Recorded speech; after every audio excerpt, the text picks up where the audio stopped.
नमस्ते दोस्तों, स्वागत है आप सबका एक और नई वीडियो में। तो गाइज़ आज का जो वीडियो का टॉपिक है ना वो काफ़ी ज़्यादा इंटरेस्टिंग टॉपिक है, क्योंकि ऐसा कई लोग सोचते हैं कि मेरा बर्थडे अगर 1900 में होता या फिर मैं अपने पापा के टाइम पे पैदा हुआ होता तो कितना अच्छा होता। क्योंकि उस टाइम पे ना गाइज़ कि ज़्यादा मतलब इन्फ्लेशन भी नहीं था, पॉपुलेशन भी बहुत कम थी और मतलब कि बहुत सारी चीज़ें सस्ती मिलती थी उस टाइम पे।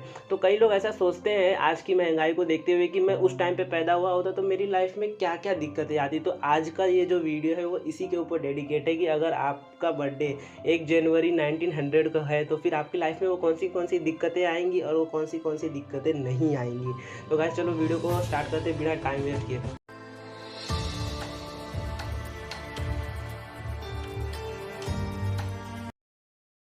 सपोज़ दोस्तों हम लोग ऐसा मानते हैं कि आपका बर्थडे है 1 जनवरी 1900 और जब आप ऐसे टाइम पे पैदा होगे तो जब आप 14 साल के होगे तब आपको फर्स्ट वर्ल्ड वॉर फेस करना पड़ेगा। मतलब कि आप इतनी छोटी सी उम्र में ऐसे कंडीशन से गुजरोगे जो कि आपके माइंड पे बहुत ज़्यादा इम्पैक्ट कर देंगी।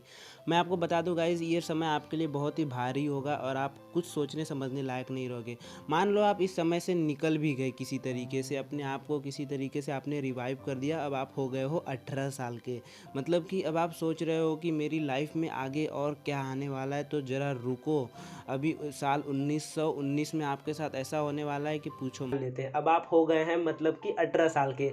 वॉर ख़त्म हो गई 1900 में, 1918 में वॉर ख़त्म हो जाती है और आप हो गए 18 साल के इस समय। अब आप सोच रहे होंगे कि वॉर तो ख़त्म हो गई, चलो लाइफ अब ईज़ी होएगी, काफ़ी चीज़ें करता हूँ मैं अपने फ्यूचर और करियर को लेकर। लेकिन नहीं, जैसे ही आप ऐसा सोचोगे उसके 1 साल बाद आपके ऊपर एक बहुत बड़ी महामारी आने वाली है, वो है स्पेनिश फ्लू। गाइस हम सबको पता है कि 1919 में स्पेनिश फ्लू आया था, पूरी दुनिया को अपने चपेट में ले लिया था, कम से कम करोड़ों लोग मर गए। हम सबको पता है कि कोविड-19 2020 में आया, कोविड-19 से बहुत कम लोग, लाखों लोग मरे हैं और स्पेनिश फ्लू से करोड़ों मरे थे। मतलब आप सोच सकते हो कि उस टाइम पे जो ये महामारी आई थी स्पेनिश फ्लू, वो कितनी खतरनाक थी, समझ सकते हैं हम लोग। तो गाइस सपोज़ आप बहुत लकी हो, मतलब आपके ऊपर भगवान ने बहुत ही ज़्यादा आशीर्वाद दिया है, बहुत ही ज़्यादा खुश हुए भगवान और आप स्पेनिश फ्लू से भी बच गए क्योंकि आपने प्रोटोकॉल्स फॉलो किया मान लीजिए। अब आप हो गए हैं 22 साल के और स्पेनिश फ्लू भी जा चुका है। कोई बात नहीं, अब आप सोच रहे हो कि चलो 22 साल का हो गया, अब करियर में कुछ बड़ा करना चाहिए, मेरे को काफ़ी चीज़ें करनी है आगे चल के। लेकिन आप जैसा सोचोगे अपने मतलब कि अपने धंधा या फिर कोई व्यापार चालू करोगे तो गाइस प्रॉफिट से आपके लाइफ में प्रॉफिट आने से पहले लॉस आने वाला है। क्योंकि 1924 में इकोनॉमिक क्राइसिस आ गया था और स्टॉक मार्केट यूएस का पूरा इतना नीचे गिर गया था ज़मीन के अंदर। ये सबको पता है कि कितनी बड़ी लॉस हुई थी उस टाइम पे, फाइनेंशियल लॉस पूरे के पूरे अमेरिका में। हम सबको पता है गाइस उस टाइम पे मतलब कि पूरे के पूरे बैंक खाली हो गए थे, सरकार के पास पैसे नहीं थे और मतलब कि किसी के पास पैसे नहीं थे यार। उस टाइम पे कोई सरवाइव नहीं कर पाया था। एक्चुअली में इतना बड़ा इकोनॉमिक क्राइसिस आया था उस टाइम पे। तो मान लीजिए कि आप बहुत अच्छे से सर्वाइव कर गए, आपने थोड़ी बहुत सेविंग्स रखी थी अपनी पहले से ही, जिससे कि आप सर्वाइव करके बच गए। मतलब 22 साल की उम्र में आपको इतना सब कुछ झेलना पड़ चुका है। आपने वॉर को झेल लिया, आपने फ्लू को झेल लिया, आपने इकोनॉमिक क्राइसिस को झेल लिया। अब आप हो गए हैं टोटल 32 साल के मान लीजिए। अब आपने काफ़ी ज़्यादा इकोनॉमिक क्राइसिस देखी है। अब आप सोच रहे हो कि यार लाइफ में चलो शादी वादी हो गई हमारी, अब चलो लाइफ में कुछ आगे बढ़ा जाए।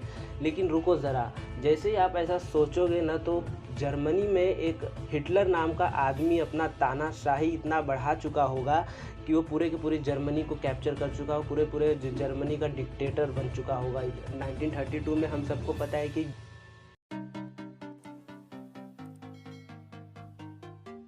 जैसे आप 32 साल के हो गए आपको हिटलर की मार झेलनी पड़ेगी। इतना तो सबको पता है कि सब लोगों ने हिटलर ने छोटे छोटे जर्मनी के आजू बाजू देश को कैप्चर किए, उनको कितना ज़्यादा टॉर्चर किया ह्यूमंस को, ये बात हम सबको जानते हैं। लेकिन सपोज़ आप बच गए, हिटलर से भी बच गए और मान लीजिए अब आप हो गए हैं 40 साल के। जैसे ही आप 40 साल के होंगे तो कॉन्ग्रेचुलेशंस, आपने फर्स्ट वर्ल्ड वॉर देखी, अब सेकंड वर्ल्ड वॉर भी देखो आप। जैसे आप 40 साल के हो गए, आपको पता है कि फर्स्ट वर्ल्ड वॉर हुआ था 1914 में और सेकंड वर्ल्ड वॉर हुआ था 1939 में स्टार्ट हुआ था। आपको सेकंड वर्ल्ड वॉर भी झेलना पड़ेगा। ओके, सेकंड वर्ल्ड वॉर ख़त्म होएगा तो मैं बता दूं गाइस, अगर आप अपनी पीछे की लाइफ देखोगे ना कि लास्ट 45 ईयर्स में आपने क्या किया, तो आपने कुछ भी नहीं किया होगा।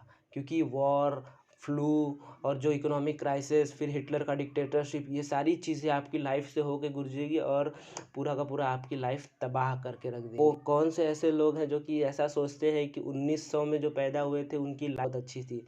नहीं, आज हम लोग जो पैदा हुए हैं उनकी लाइफ बहुत अच्छी है, क्योंकि हमारे पास इतनी अच्छी एडवांस टेक्नोलॉजी है, हमारे पास इतना अच्छा हथियार है कि हम लोग पूरी दुनिया को केवल 1 सेकंड में पूरा का पूरा एक्सप्लोर कर सकते हैं। तो गाइज़, मैं आपको बस इतना कहना चाहता हूँ कि ये वीडियो बस एज अ इंटरेस्टिंग और फन के लिए मैंने बनाया था। वीडियो अगर आपको पसंद आई है तो फिर पता है ना आपको क्या करना है, लाइक एंड सब्सक्राइब ज़रूर करना, ताकि हमारा मोटिवेशन बना रहे।